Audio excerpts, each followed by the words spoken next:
All right.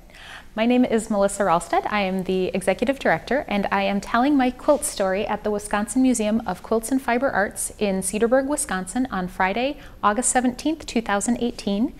And the quilt that I am talking about today is called Red Poppy. The story behind this quilt is the story of a young couple. So it's the story of Genevieve Peters and Richard Wainwright.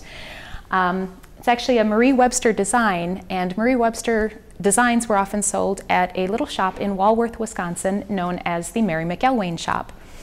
Now, the Mary McElwain shop operated throughout the 1920s, 30s, 40s, and in the 1930s, a young woman named Genevieve Peters worked there as a typist and kind of all-around helper for Mary McElwain, the shop's proprietor. At the time, she was working there full-time, trying to help support her family, and she met a young man named Richard Wainwright, who was also employed by the Mary McElwain shop.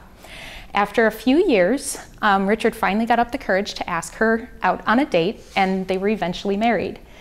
Now, as a gift to the couple, Mary McElwain offered them each a chance to select a pattern, so that was their wedding present. This is the pattern that Richard picked.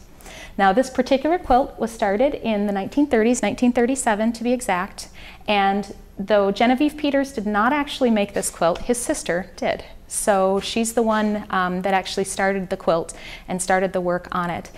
Now, they got most of it set up and done, but they weren't able to complete it. So the quilt was actually completed much later in the 1980s, which is when the quilting was done. But again, a great story of a young couple and the quilt that helps to commemorate their courtship.